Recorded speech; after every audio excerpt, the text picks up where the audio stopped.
अस्सलाम वालेकुम। प्रोग्राम मेहमानी खुसूसी के साथ मैं हूं आपकी मेज़बान तैयबा सतार। नाज़रीन, पाकिस्तान फिल्म इंडस्ट्री गिनती के चंद अदाकारों के बलबूते पर दुनिया भर में अपनी पहचान बनाने के काबिल हुई। ये अदाकार वो हैं जिन्होंने अपनी अदाकारी से लोगों के दिलों में घर किया। हमारे साथ मौजूद है ऐसे ही एक लिविंग लेजेंड जो आज नई और पुरानी नस्ल दोनों के पसंदीदा अदाकार हैं। पाकिस्तान फिल्म इंडस्ट्री की तारीख आपके जिक्र के बगैर नामुकम्मल है। हीरो से करेक्टर एक्टर और डायरेक्टर तक अपने फ़न का लोहा मनवाने वाले हमारे और आपके पसंदीदा नदीम बेग साहिब, वेलकम सर। सर, आप टैलेंट न्यूज़ के ऑफिस तशरीफ़ लाए और यहाँ का सेटअप देखा, इस हवाले से आप क्या कहेंगे? मुझे तो बहुत खुशी हुई इस टैलेंट को देख के। अभी तो इब्तिदा है माशाअल्लाह, तो अगर इब्तिदा ये है तो फिर इंतहा क्या होगी इंशाअल्लाह। और ये खुशी की बात है कि पाकिस्तान में एक नया चैनल और आ रहा है, इस चैनल्स में इजाफा हो रहा है और टैलेंट के नाम से ये मेरी दुआ है कि अल्लाह इस चैनल को कामयाब करे। आई एम श्योर कि इंशाअल्लाह कामयाब होगा। आप जैसे लोग अगर काम कर रहे हैं इस चैनल के लिए तो बहुत ही खुशी की बात है, बहुत अच्छा लगा आके और खुशी हुई मुझे। सर, अब कुछ बात कर लेते हैं आपकी फील्ड के हवाले से। आप तो गुलकार बनने आए थे, तो ये अदाकारी की तरफ कैसे आ गए? मुझे स्कूल कॉलेज के ज़माने में यूँ ही थोड़ा बहुत गाने का शौक़ था। मैं तो प्रॉपर कुछ सीखा नहीं था, मैंने गाना यूँ ही शौकिया गाता था। और इत्तेफाक से मेरा मैं तो कराची हुआ करता था जब तक मैं फिर ईस्ट पाकिस्तान गया था। जब हमारा अब बांग्लादेश हो गया, वो ईस्ट पाकिस्तान ढाका गया था। चूँकि मेरे वहाँ अंकल थे रेलवे में चीफ इंजीनियर, तो मैं कुछ दिनों के लिए उनकी तरफ गया था। तो वहाँ इत्तेफाक से मेरी रोबिन घोष साहब से मुलाकात हुई, म्यूज़िक डायरेक्टर जो पाकिस्तान के। उन्होंने ऐसे ऐसे गाने दिए हैं जो हम कभी भुला भी नहीं सकते। तो उनसे मुलाकात हुई और फिर इत्तेफाक से वो उनकी वजह से टेलीविज़न, ढाका टेलीविज़न ने मुझे कहा कि आप हमारा एक प्रोग्राम करें। नेशनल इंटीग्रेशन प्रोग्राम था उनका, तो उसमें आपको 2 गाने गाने हैं। मैंने कहा अच्छा ठीक है। मैं शौक़ तो था मुझे, मैं बड़ा खुश हुआ कि गाने को मेरे करीब। उसमें बात ये है कि आपको एक उर्दू और एक बंगला गाना है। मैंने कहा उर्दू तो मैं गा लूँगा मगर मैं बंगला गाना तो नहीं गा सकता। तो फिर मैं उसको रोमन इंग्लिश में लिख के बंगला को और उन लोगों से पूछ के कि भाई इसका तलफ़्फ़ुज़ सही है या गलत है, फिर मैं वो गाता था। तो इत्तेफाक से वो प्रोग्राम मेरा हिट हो गया और लोगों को पसंद आ गया बहरहाल। तो इस तरह वो मेरा एक गाने का शौक़ था। तो गाने के लिए तो एहतशाम साहब से भी मेरी मुलाकात हुई रोबिन घोष साहब ही के थ्रू, उन्हीं के साथ में गया था। तो एहतशाम साहब ने कहा कि तुम फिल्मों में काम करो। मैंने कहा ये तो मैं नहीं कर सकता, मुझे तो सिर्फ गाने का थोड़ा बहुत शौक़ है। मैं एक्टिंग नहीं कर सकता, मुझे नहीं आती। उन्होंने कहा नहीं मैं अच्छा तुम्हें गाना भी दूंगा करना तो, लेकिन मैंने मना कर दिया था। मैंने कहा मैं नहीं कर सकता। बट वो होना वो लिखा हुआ था। मैं बनना कुछ चाहता था, मैं मेडिकल करना चाहता, नहीं कर सका। मैं एयरफोर्स ज्वाइन करना चाहता था, नहीं कर सका।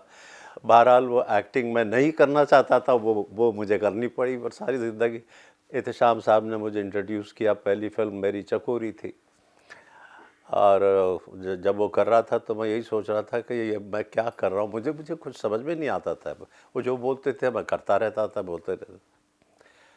अब वो अल्लाह का करम है कि वो पहली फ़िल्म मेरी जब लगी तो वो लोगों को पसंद आ गई। मुझे यकीन नहीं आता था कि लोग मुझे जब कहते थे फ़िल्म हिट हो गई। मैंने कहा कैसे, मुझे खुश करने के लिए कह रहे हैं, कहाँ से।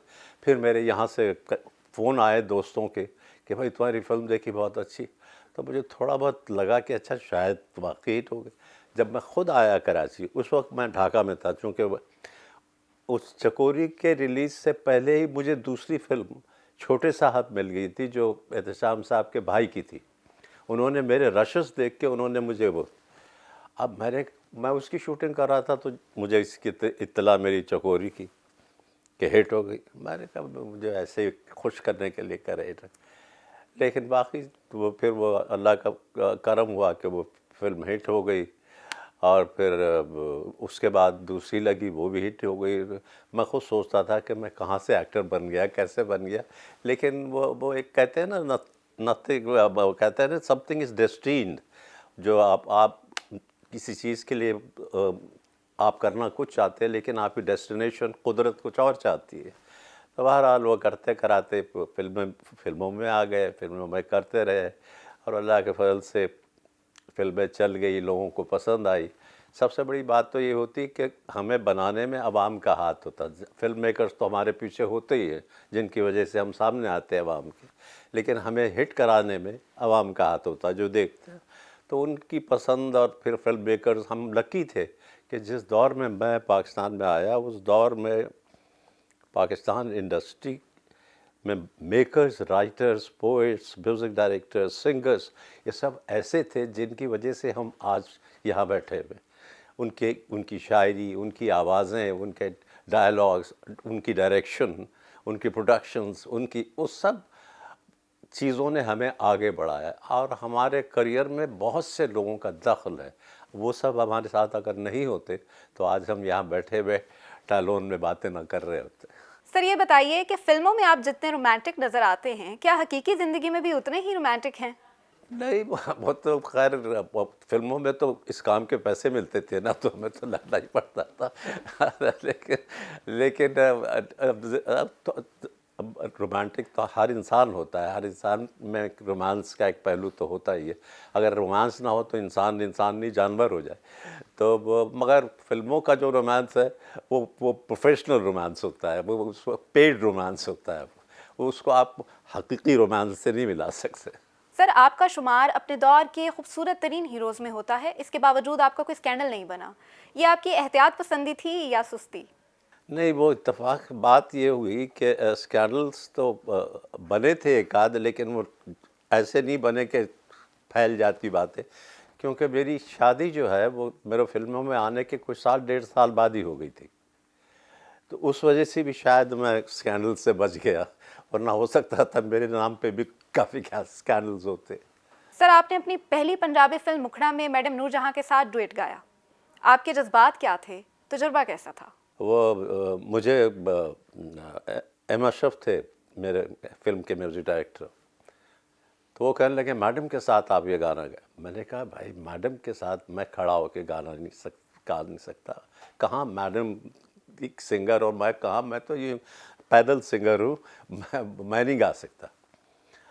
تو انہوں نے کہا اچھا ایسا کرتے ہیں کہ میڈم کا ٹریک الگ ریکارڈ کرتے ہیں. میں نے کہا ہاں یہ ٹھیک ہے، ان کو ریکارڈ آپ کر لیں، میڈم اپنا ٹریک ریکارڈ کرا کے جب چلی جائیں گی تو میں الگ سے آ کے گا دوں گا، ان کے سامنے میں نہیں گا سکتا. اس طرح وہ گانا ریکارڈ ہوا اور اتفاق کی بات ہے کہ وہ گانا ہٹ ہو گیا. تو یہ میرے لیے فخر کی بات تھی کہ میڈم کے ساتھ مجھے گانے کو ملا، ورنہ کہاں میڈم اور کہاں میں ایز اے سنگر، میرا تو ان سے کوئی مقابلہ ہی نہیں تھا. سر مشہور گانا سونا نہ چاندی نہ کوئی محل جان من آپ پر پکچرائز کیا گیا تھا. آپ کے خیال میں آج کے دور میں بھی محبت کی اہمیت سونا اور چاندی سے زیادہ ہے؟ نہیں، سونا نہ چاندی نہ کوئی محل جان من تجھ کو میں دے سکوں گا، کہنے کا یہی مقصد یہی تھا پوئٹ کا کہ جی میرے پاس میں وہ نہیں ہوں کہ میں تمہارے لیے کوئی تاج محل کھڑا کر دوں یا کوئی شیش محل کھڑا کر دوں، لیکن میں تمہارے لیے تمہیں محبت دے سکتا ہوں، پیار دے سکتا ہوں. سر آپ نے پروڈکشن کی جس فیلڈ میں ہاتھ ڈالا وہ سونا بن گئی. اس قدر خوش قسمت ہونے کا کیا راز ہے؟ پروڈکشن میں تو میں نے نہیں کیا، پروڈکشن تو میں نے صرف 2 فلمیں بنائی ہے. اور جو ندیم بیگ صاحب کے نام سے جو ہے وہ میں ندیم بیگ نہیں ہوں. لوگ اکثر سمجھتے کہ میں ہوں وہ ڈائریکٹر. میں صرف ندیم ہوں، میں ندیم بیگ ہوں ہی نہیں. یہ تو پریس والوں نے اور میڈیا نے مجھے ندیم سے ندیم بیگ بنا دیا. میرا اصل نام نذیر بیگ ہے، اور ندیم بیگ صاحب جو وہ میرے دوست ہیں جو ڈائریکٹ کرتے ہیں، وہ الگ ہیں. سر آج کل جو فلمیں اور ڈرامے بنائے جا رہے ہیں ان کا کانٹینٹ کچھ اس طرح کا ہے کہ آپ اپنی فیملی کے ساتھ بیٹھ کر نہیں دیکھ سکتے. تو کیا آپ ان موضوعات سے مطمئن ہیں؟ میں مطمئن تو نہیں کہہ سکتا، اس لیے کہ ابھی بہت کچھ کرنے کو ہے. نئے لوگ آ رہے ہیں، نیا ٹیلنٹ آ رہا ہے. اب وہ دور تو ختم ہو گیا جس دور میں ہم نے کام کیا تھا. اب وہ لوگ نہیں رہے، وہ لکھنے والے نہیں رہے، وہ آوازیں نہیں رہی، وہ پوئٹس نہیں رہے، وہ میوزک ڈائریکٹرز نہیں رہے. اب ایک نئی بریڈ آ رہی ہے اپنے نئی سوچ کے ساتھ. تو بنا تو رہے ہیں لیکن ابھی بھی اس میں بہت گنجائش ہے اس کو इम्प्रूव करने की, आगे बढ़ाने का, और बढ़ जाएगा इंशाल्लाह। क्योंकि जैसा कि मैं अभी भी कह रहा था कि हमारे मुल्क में टैलेंट की कोई कमी नहीं है, बहुत टैलेंटेड लोग हैं, लेकिन एक काम को करने के लिए वक्त दरकार होता है, और इंशाल्लाह करते करते वो भी बनाएंगे, अच्छी फिल्में भी बनेंगी इंशाल्लाह, लेकिन अभी बहुत गुंजाइश है उसमें इम्प्रूवमेंट की। सर ये बताइए कि आपके ख्याल में पाकिस्तानी सिनेमा का क्या मुस्तकबिल है, और क्या मुस्तकबिल में हम फिल्म इंडस्ट्री का रिवाइवल देख पाएंगे? क्यों नहीं होगा, इंशाल्लाह लोग कर रहे हैं कोशिश, व्हाई नॉट। इंसान को कभी भी डिसअपॉइंटेड नहीं होना चाहिए, नाउम्मीदी नहीं है, नाउम्मीद तो कुफ्र है, क्यों भाई, हो सकता है, फिर बिल्कुल हो सकता है। और कोई पता नहीं कल को 2-3 ऐसे आ जाए बनाने वाले कि वो आवाम पे छा जाए उनका काम। सर क्या वजह है कि जो नई पाकिस्तानी फिल्में आ रही हैं उनको सिनेमा में देखें तो ड्रामों का गुमान होता है? ज़्यादातर आजकल जो लोग फिल्में बना रहे हैं वो बेसिकली फिल्म के ट्रेंड लोग नहीं हैं, वो टेलीविज़न से निकल के आए हुए लोग वो फिल्में बना रहे हैं। तो टेलीविज़न और फिल्म के मिजाज में बहुत फ़र्क है। मैं अभी भी यही कह रहा था कि टेलीविज़न पे एक बात आप 22, 23 या 30 घंटों में करते हैं, फिल्म में आपको 2 से 2.5 या 3 घंटों में वो बात को करना है। तो उसके मिजाज में, उसके बनाने में, उसकी टेकिंग में, उसकी मेकिंग में, उसकी एडिटिंग में बहुत फ़र्क है। लेकिन ये कर रहे हैं कोशिश, सीख जाएंगे, इनको भी आ जाएगा और बनने लगेंगी अच्छी फिल्म इंशाल्लाह। सर प्रोग्राम के अख्ताम में आप नई नस्ल को क्या पैगाम देना चाहते हैं? मैं अपने काम की तरफ से तो यही कहूँगा कि अगर किसी को एक्टिंग का शौक़ है, शौक़ तो सबको होता है, लेकिन शौक़ ही से ये काम पूरा नहीं होता, अंदर से कुछ टैलेंट भी अल्लाह की तरफ से होना चाहिए इंसान में। और मुझसे लोग कहते हैं कि जी अच्छी एक्टिंग सर किस तरह करना चाहिए, तो मैं कहता हूँ कि भाई मुझे तो ख़ुद नहीं समझ में आया, आज तक इतने सालों से मैं काम कर रहा हूँ, मुझे ख़ुद अभी तक नहीं समझ में आया। एक्टिंग जो है वो रोज़ाना एक नया चैलेंज होता है, हर नया प्रोडक्ट एक नया चैलेंज होता है, और हर प्रोडक्ट में आप कुछ ना कुछ नई बात सीखते हैं। एक काम करते हैं, उसमें जब देखते हैं तो उसमें खामियां नज़र आती हैं, और फिर उसको ठीक करके दूसरी को करते हैं तो फिर उसमें कुछ और खामियां नज़र। तो ये इंसान, आर्टिस्ट जो, एक्टर जो है, वो कभी मास्टर नहीं हो सकता, वो स्टूडेंट ही रहता है, वो हमेशा सीखता ही रहता है। और अगर वो सीखेगा नहीं तो फिर वो समझ आइए कि वो अपनी एंड की तरफ जा रहा है। तो इसमें आप you keep on learning every day, and every project is a new project, उसमें आप सीखते हैं और मज़ीद दूसरा करते हैं तो फिर सीखते हैं। तो इसलिए यही है। मुझसे लोग कहते हैं कि एक्टिंग अच्छी एक्टिंग क्या होती है। मैंने कहा देखो भाई, जहाँ तक मेरी थोड़ी बहुत मुझे समझ में आई है, अच्छी एक्टिंग ये होती है कि आप एक्टिंग ना करें, बी नेचुरल, रिमेन नेचुरल। और आप ये सोचें कि अगर ये सिचुएशन ज़िंदगी में आपके सामने आए तो आप उस पर क्या करेंगे, कैसे रिएक्ट करेंगे। You don't have to over ना हो जाए, ये ना हो जाए, नेचुरल रहे, और वही अच्छी एक्टिंग है मेरी समझ में तो यही है। सर प्रोग्राम में तशरीफ़ आवरी का बेहद शुक्रिया। थैंक यू वेरी मच, आपके बुलाने का भी बहुत बहुत शुक्रिया, and wish you all the best. जी नाजरीन, हमारे साथ मौजूद थे पाकिस्तानी फिल्मी इंडस्ट्री के मारूफ अदाकार नदीम बेग साहिब। आपने उनकी गुफ्तगू सुनी, यकीनन उनकी बातों में मैसेज भी है और विजन भी। नए आने वाले अदाकारों के लिए नदीम साहिब की शख्सियत रोशन मीनार की हैसियत रखती है। हम नदीम साहिब के शुक्रगुजार हैं कि उन्होंने टैलेंट न्यूज़ की स्क्रीन को रौनक बख्शी। अगले प्रोग्राम मेहमान खुसूसी तक के लिए अपनी मेज़बान को दीजिए इजाज़त। अल्लाह हाफ़िज़।